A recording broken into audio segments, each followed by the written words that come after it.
Hello, everyone. Good afternoon, good morning, good day, and good evening, wherever you are. Today, I decided to talk about social contract theory. And I would explain why and what I'm trying to accomplish by discussing this issue. Let me share with you a diagram that I have prepared. And that's the best way to explain this.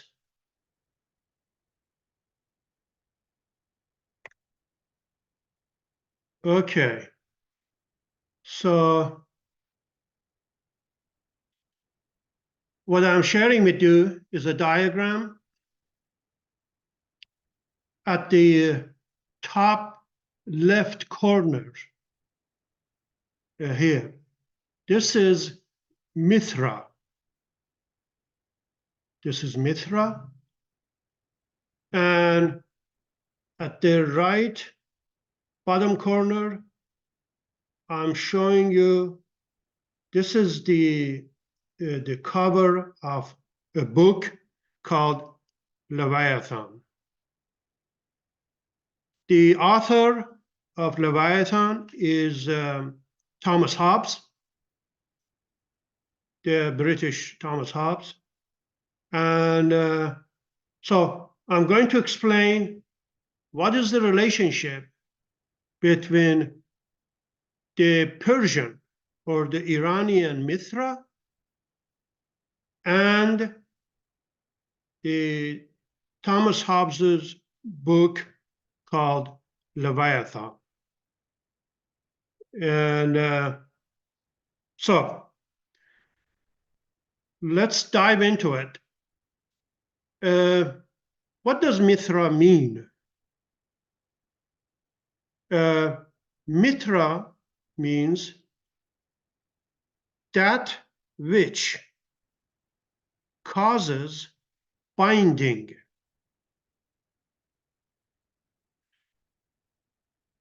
The Western word or the Western concept of covenant, contract, oath, this is the meaning of Mithra. That's what Mithra means. In Avesta, and Avesta is the Zoroastrian Bible. That's what Avesta is. So, we're talking about contract, agreement, or covenant. And what is Leviathan about? The Leviathan is about social contract theory. So you see the relationship now? Mithra means covenant, agreement, or contract. And this book, which this is the cover, talks about social contract and social contract.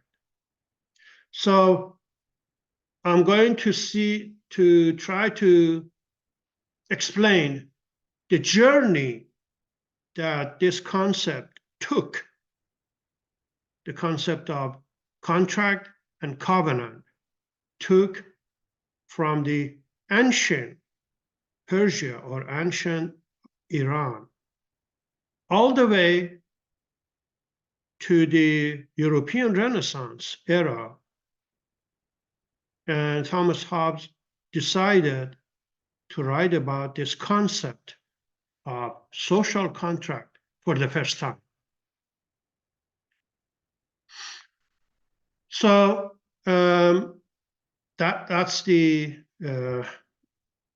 that's what I'm trying to accomplish in here.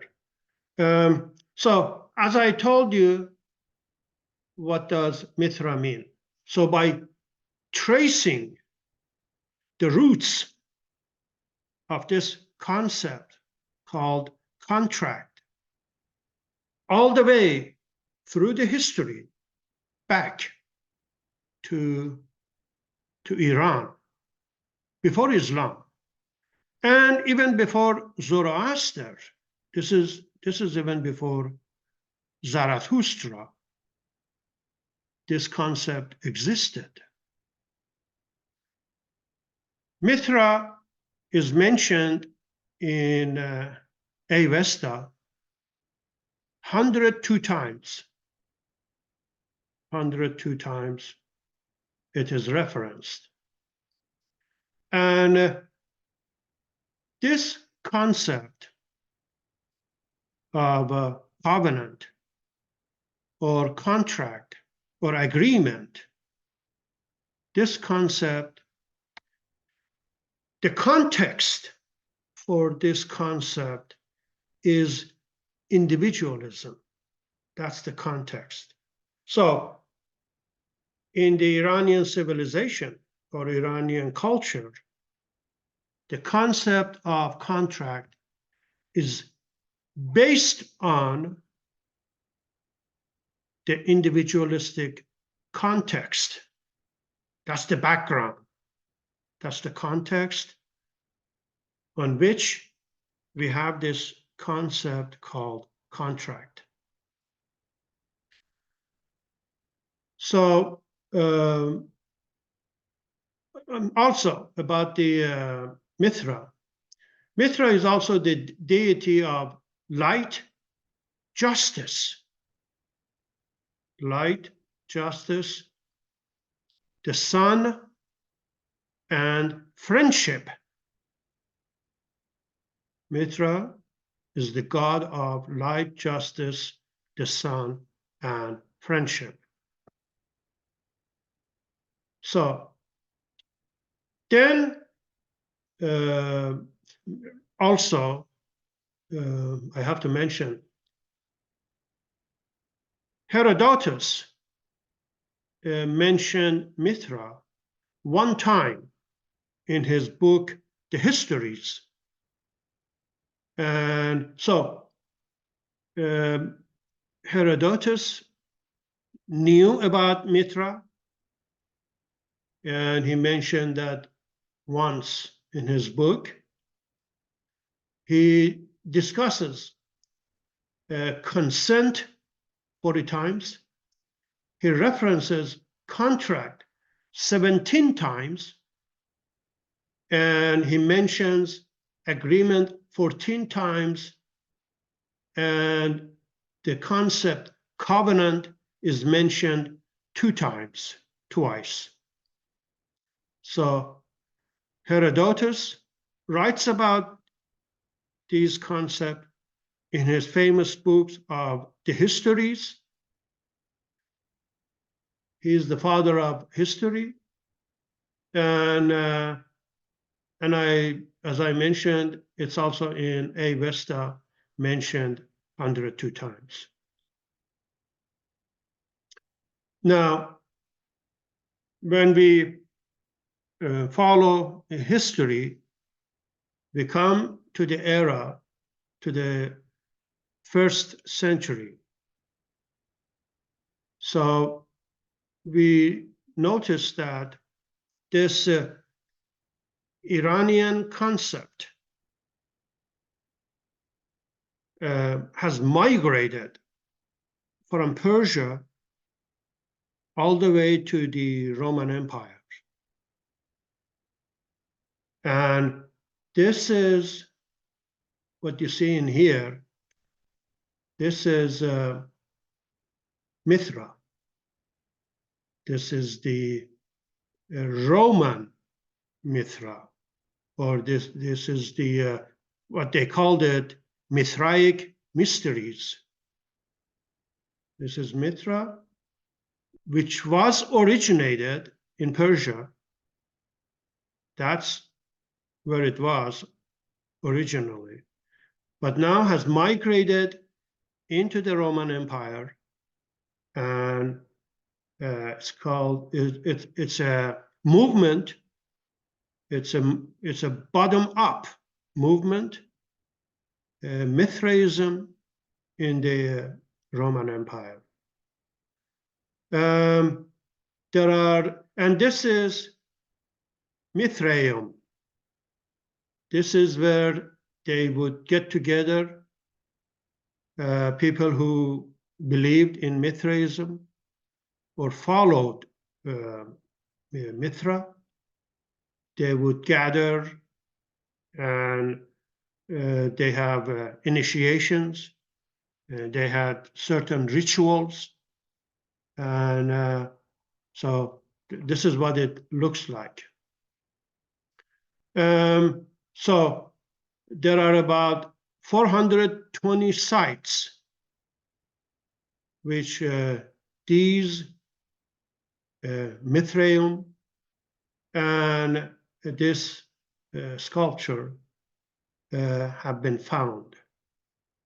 This was all over Europe, in Italy, in England, Germany, France, all the countries.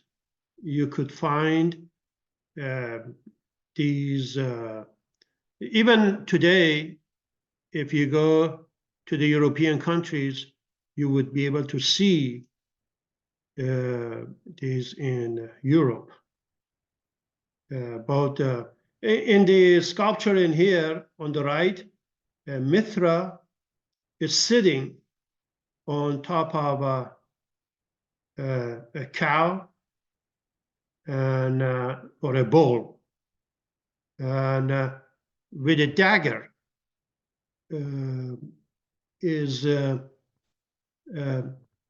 has penetrated dagger onto the right side of the neck of the bull, and the blood is gushing out.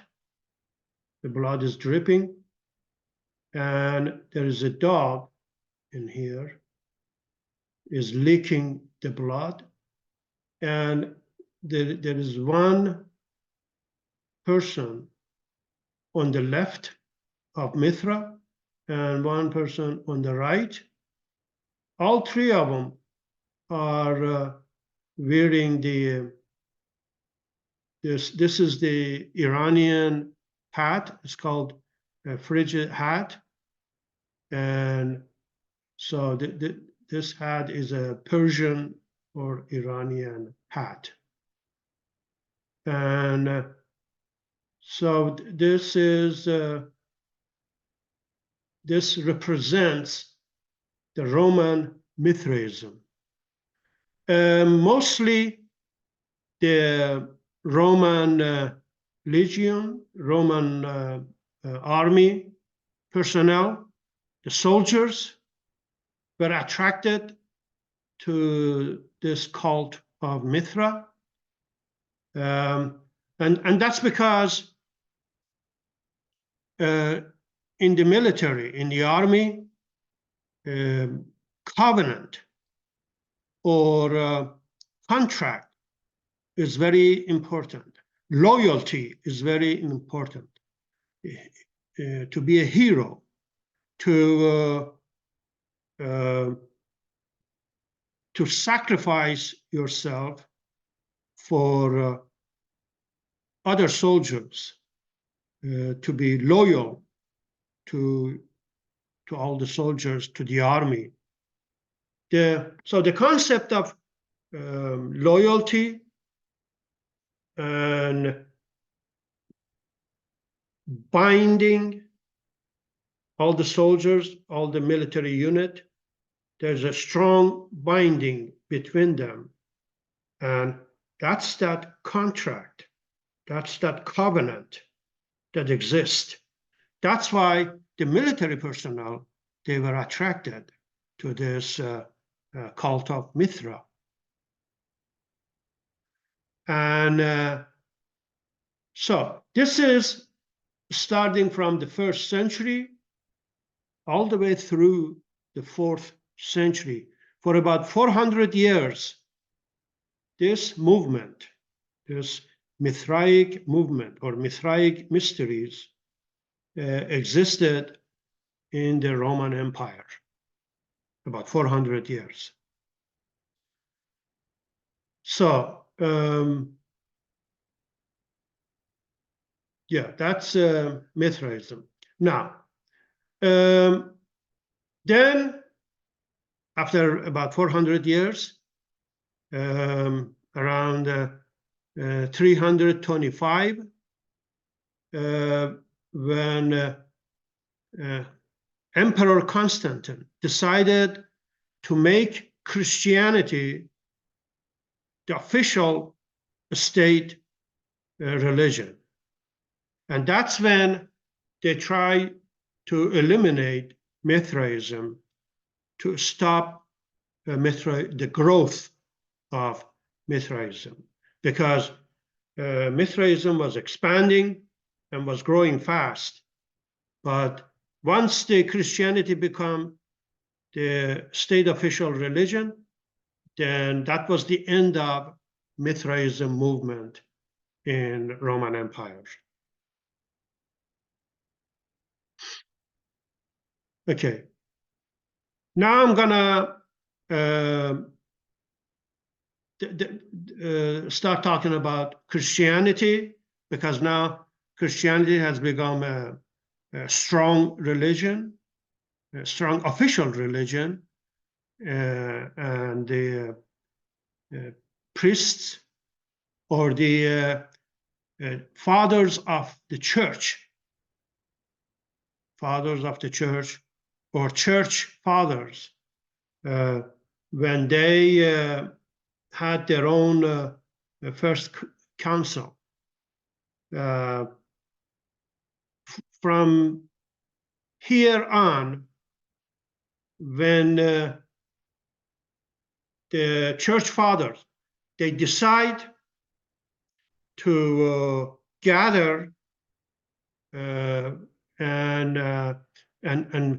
come up with a Bible, the official Bible.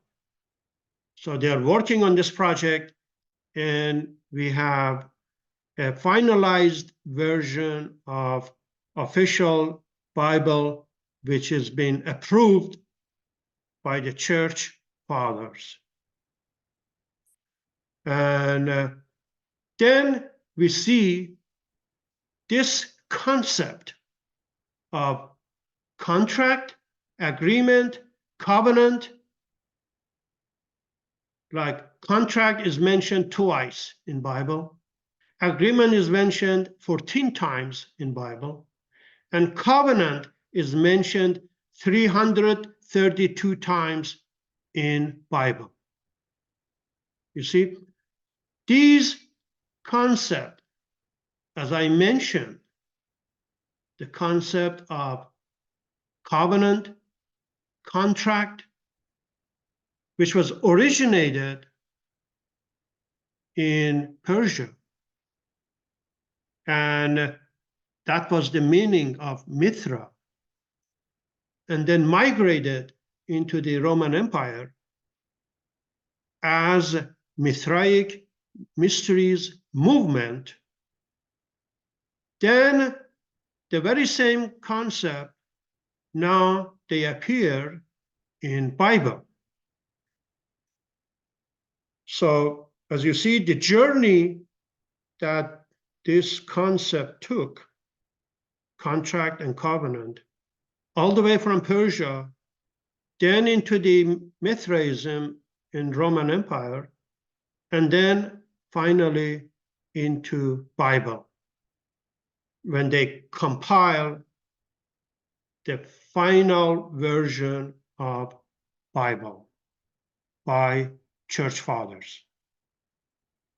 So now we have these concepts in Bible. Now, the question is, what is the difference between the covenant or the contract, which is the definition or the meaning of Mithra. What is the definition of this? And the covenant and contract, which is now in Bible. Okay, these are the same concept, except one thing, and that is the context. The context that this covenant and contract was used in Avesta, which was the meaning of Mithra, the context was individualism. It was based on individualistic context. So context is important, because if we are using a concept, it's important for us to know how that concept is being used, on what context this word is being used. What is the context?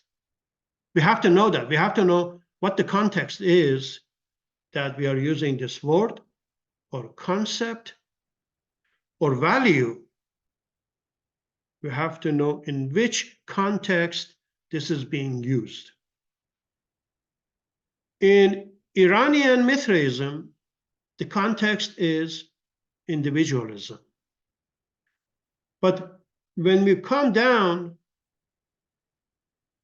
to Bible, to the period where we have the church fathers, they are working on compiling the final version of Bible. The context in here is collectivism. So we have collectivist context in the Roman Empire during the church fathers. We have the context of, we have a collectivist context in Bible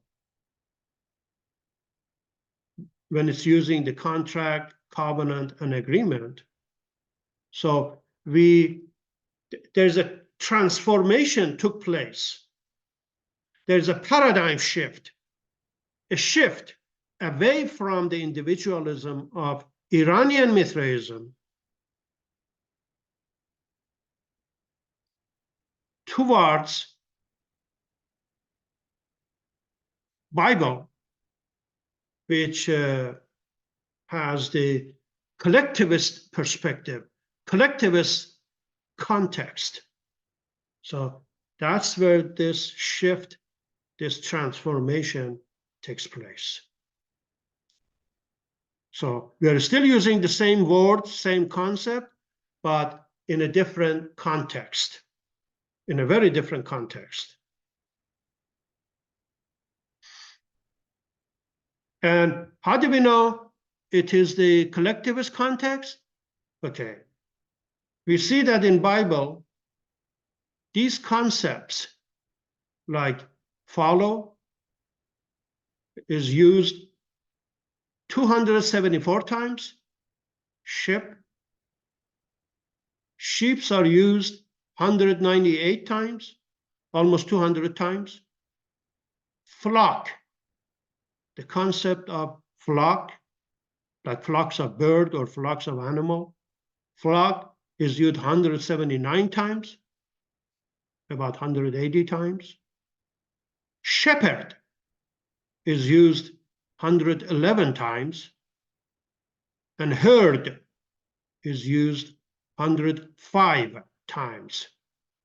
This is how we know that Bible's perspective is collectivist, or the context that is used in Bible is a collectivist context.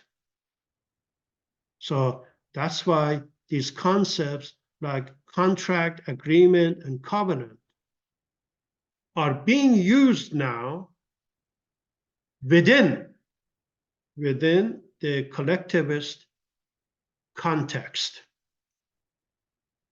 So context is very important. How we use the words, how we use the concepts, how we use the values, in what context we are using those. This could change the definition, it could change the meaning of that concept. So the orientation now has changed.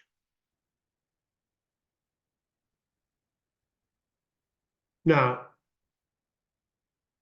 we come forward all the way to the European Renaissance. Now we are at the European Renaissance.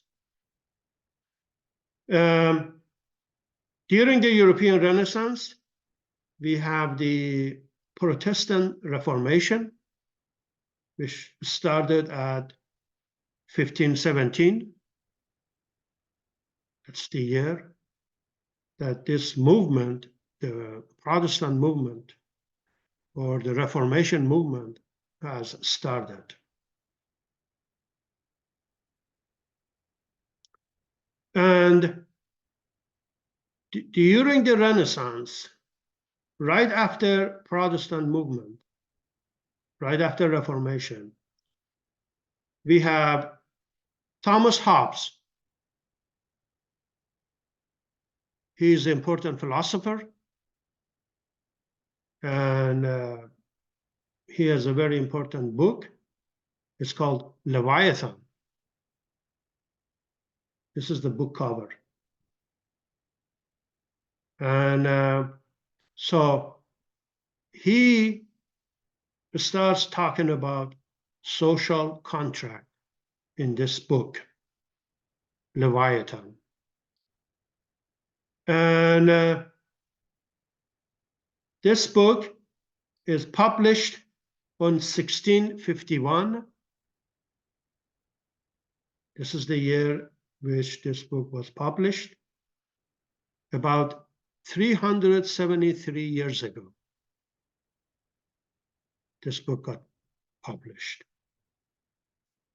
And about 38 years later, after this book was published, then we have the British Glorious Revolution.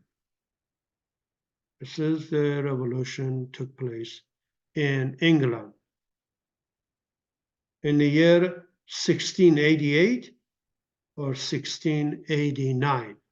In 1689, they wrote the first constitution, which is the social contract that Thomas Hobbes was talking about.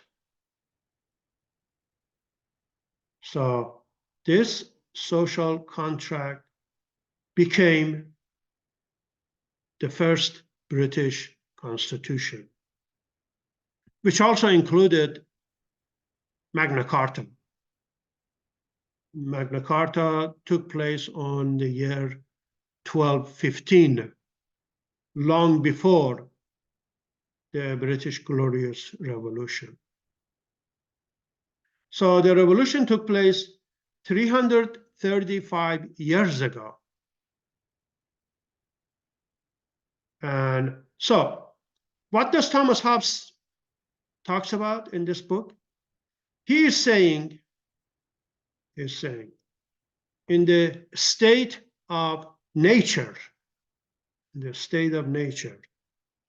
he has this phrase, and this phrase has been referenced 8 times. And it says, there is a war of all against all. So everyone is fighting with each other. There is a war between everyone. 4 times he says war of all against all, and 4 times he says war of all against neighbor. So you're fighting with your neighbor. And he thinks that's the nature of humanity. So he has a very pessimistic view of human nature. He thinks humans are flawed. They have a flawed nature. Humans have flawed nature. So he has a pessimistic view or a negative view of humanity, or the nature of human, or the character of human, and which parallels with the Christian doctrine of original sin, because original sin also implies that human nature is flawed. So Bible also has an pessimistic view of human nature as well, just like Thomas Hobbes.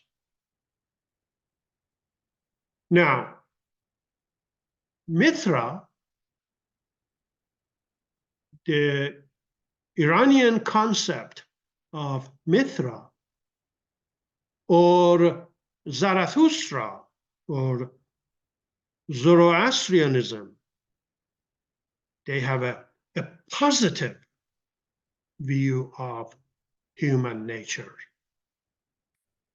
Zoroaster doesn't think human nature is flawed.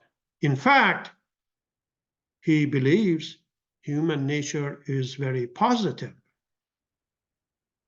So you see, Zarathustra's perspective of human nature is very optimistic. Bible's perspective, as well as Thomas Hobbes's Leviathan perspective, is that human nature is flawed and negative and pessimistic. So you see, there is a major paradigm shift from the Iranian or the Persian optimism to the Christian and the secular version of the perspective, Leviathan, of Thomas Hobbes, very pessimistic. So major transition is taking place through this journey, historical journey of concepts like contract, covenant, agreement, that which binds, has been transferred. It's a major paradigm shift. And this social contract theory was picked up by John Locke later, and he makes it, Thomas Hobbes' perspective is very harsh, very negative, whereas John Locke is more moderate. So he has a moderate approach to the human nature, but it is pessimistic. And now, the whole foundation of Western liberal democracy is built on top of this social contract theory. That's why it makes it important for us to study, to analyze, and find out what are the roots? What exactly is social contract theory? How was it built? How was it designed? What is the foundation of social contract theory? The premise in here is that the human nature is flawed. That's why Thomas Hobbes says there is a war of all against all. All humans are at war with other humans. That's the nature of humanity. So now that's the premise. He is using that, and he's saying the only way we can get out of this situation is to come up with a contract. We have to. We have to come up with a contract that we all agree on this contract, and all of us have to give up some of our freedom, and allow an external entity, an external institution, like a political authority, to monitor, to manage us who are fighting with each other. Now that authority, political authority, can monitor and manage our relationship with each other and prevent that war of all against all. That's the only way that we can get out of this violent cycle. If we don't have that external political authority, we're just going to keep going. We're going to have war of all against all. This would continue forever. And the one and only way we can stop this is to give up some of our rights, every individual, and give that to an entity to build this institution called political authority to help us not to fight with each other, to prevent any kind of violence. So that's the purpose. So based on this theory, the social contract theory of Thomas Hobbes, now we have the theory for modern government, an external entity. So there's another shift in here. When we used contract or covenant in ancient Persia, there was no external entity of a political authority. An individual, you look within. It is within. It's not external.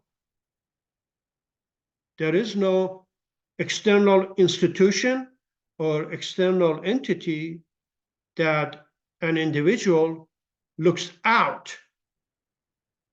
You look up to that institution and expect that institution to manage or control people's behavior.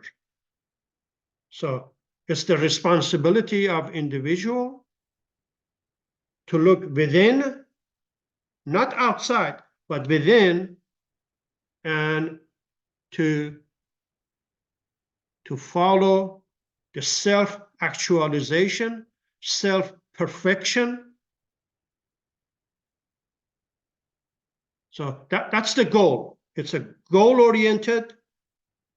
You look onto future and you keep improving and bettering yourself. You keep perfecting yourself.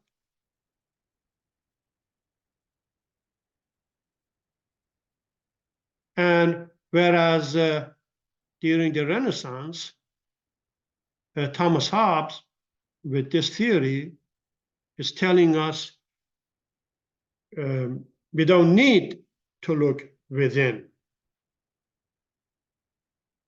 individuals. We look now outside. This is an external entity. We look at this political authority to tell us what we need to do. We always have to look outside.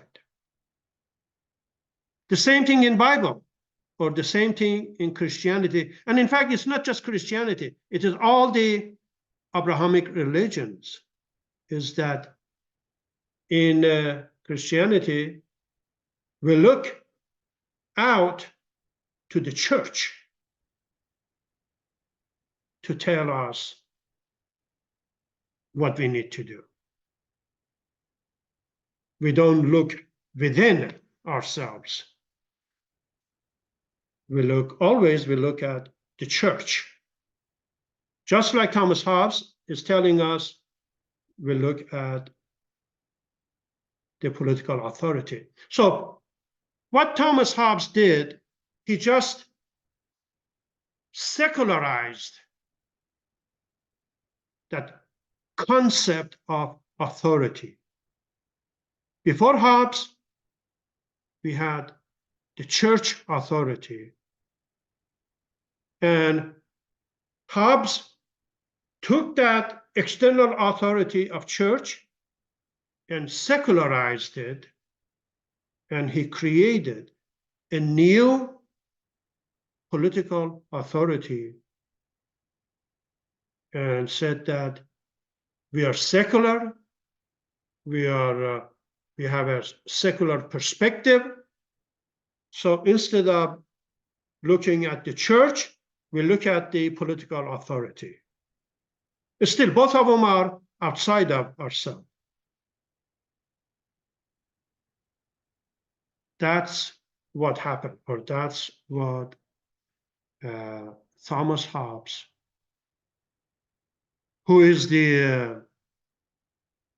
developed this theory of social contract, that's what he designed.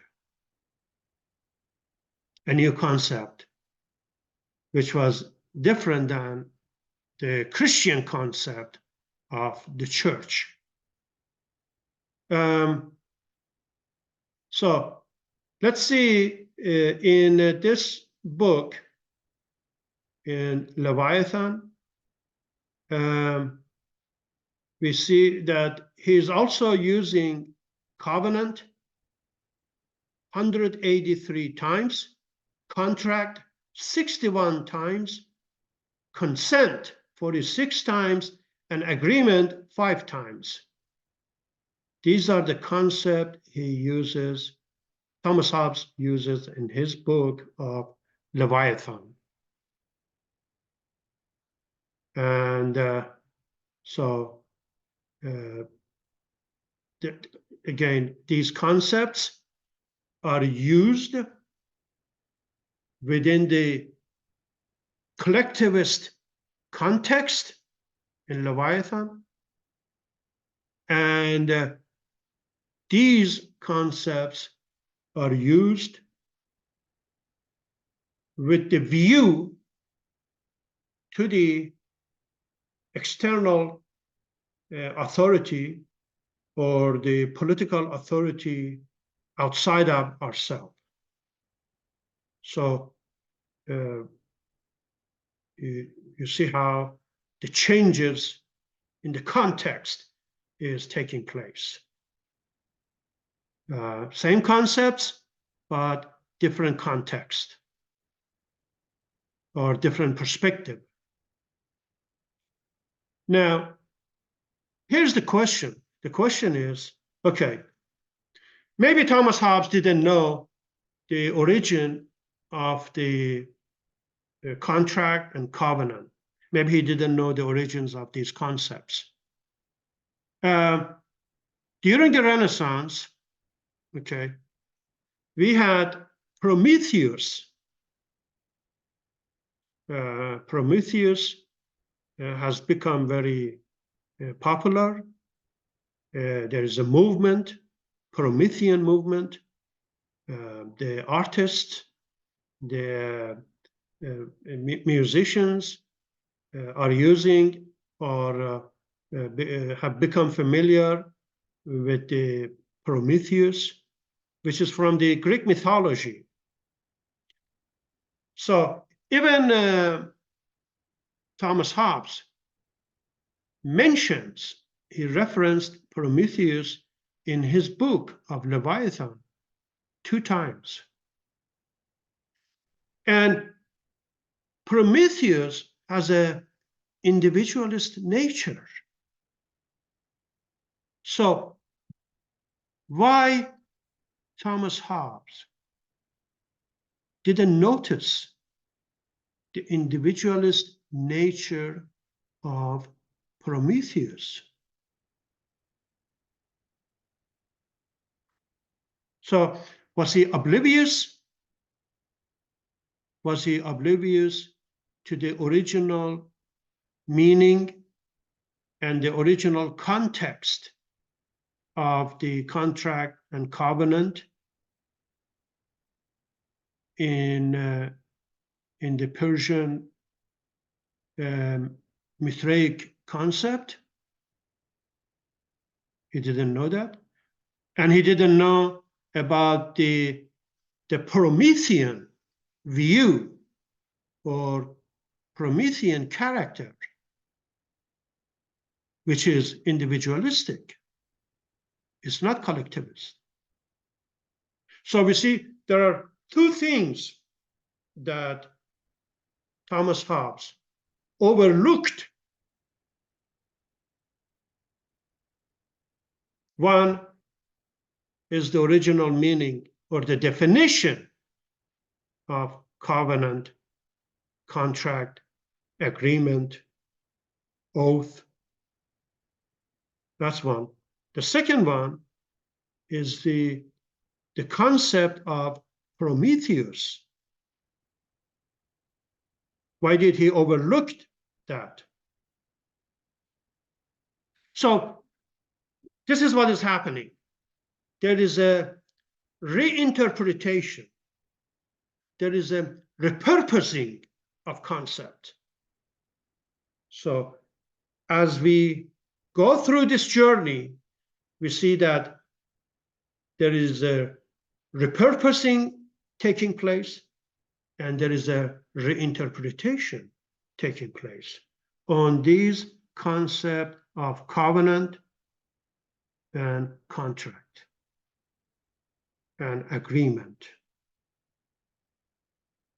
That which causes binding, that concept which causes binding now has gone through this process, the process of reinterpretation, the process of repurposing,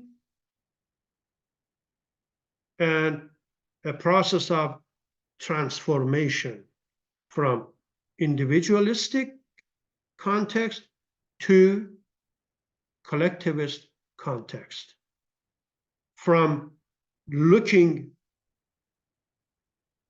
within, looking from within into looking into outside.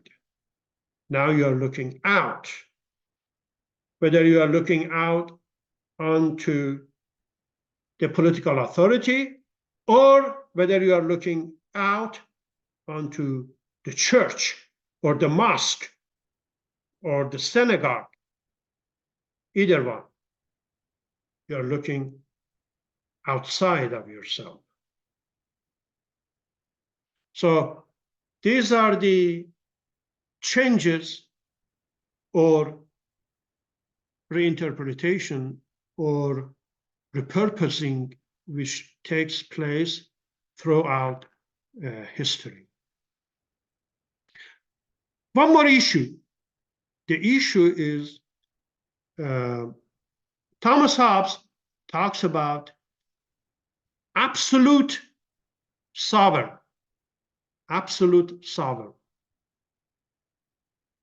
because he believes that once every citizen gives up his or her right in order to develop social contract, which allows the absolute sovereign or absolute authority to manage this society. Now, Prometheus defied the absolute authority. Prometheus defied Zeus. Prometheus was the god Titan who defied all the gods in Greek mythology. And he stole the fire and gave it to the people, to the humanity. That's what Prometheus did. So he was a rebel. He defied all these absolute powers. And Thomas Hobbes is telling us, also John Locke, they're telling us that we should obey, we should submit to the absolute sovereign. You see, this is totally the opposite of what Prometheus did. Prometheus defied the absolute power. Thomas Hobbes is telling us we should submit to the absolute sovereign. We should obey, be the obedient. There is a major shift, major paradigm shift here. And so I wanted to bring up to your attention these differences. And the reason I wanted to highlight, I wanted to explain this, because within this 373 years which Leviathan was published, the promise that this book, Leviathan, or the author, Thomas Hobbes, and later on John Locke and Jean-Jacques Rousseau, all three of them, they made, was that by this social contract theory, they're going, or Thomas Hobbes is promising that is going to prevent or to stop the war of all against all. This has been continuing. This is still going. We had World War I, we had World War II, and there are conversations about World War III. We had fascism, Mussolini in Italy. He was the leader of the Socialist Party. See, the social contract theory or the Western liberal democracy wasn't able to prevent that, was not able to prevent the fascism in Italy, was not able to prevent World War I or World War II, was not able to prevent the Nazis, the German Nazi. He wasn't able to prevent Hitler. And now we have the Islamic fascism, and it's growing and expanding and is taking over the European countries, and they are in the United States. So this Islamic fascism is growing rapidly, just like what we had, the fascism in Italy, Mussolini. And interesting, the very first person who contacted Mussolini and congratulated Mussolini was Lenin, Vladimir Lenin, the leader of Bolshevik Revolution in former Soviet Union. He greeted him, he welcomed Mussolini. So this social contract theory couldn't prevent communism, couldn't prevent all these wars that going on. We even used atomic bomb, and the social contract theory wasn't able to prevent that.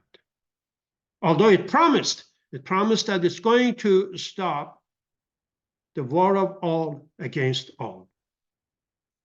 But we had wars in global scale everywhere. So what does that tell you? There is a flaw in social contract theory. Maybe it's because the concept that is being used, like contract,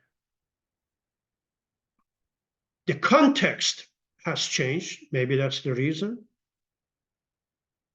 From its original context to the new one that is collectivist, or maybe that there wasn't enough attention to understand the character of Prometheus and then develop a social contract theory based on character of Prometheus. So we would have a Promethean social contract theory, or being oblivious to the original definition of the Iranian concept of Mithra, or the Persian concept of Mithra. So these philosophers, Thomas Hobbes, John Locke, and Rousseau, they were oblivious to the original definition and the context in which these concepts like contract and agreement and covenant were used. So I just wanted to explain all this and to highlight the differences and the transformation which took place in this historical journey of these concepts from Persia into the European Renaissance, and which became the foundation of Western political, Western liberal democracy. So If you like my videos, please like them. Please subscribe to my YouTube channel.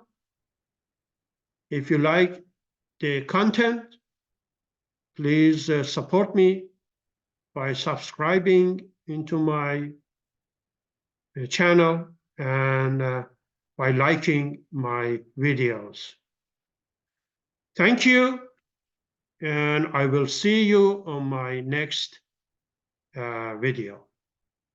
So this would be the end of my today's discussion, and I'll see you on my next video.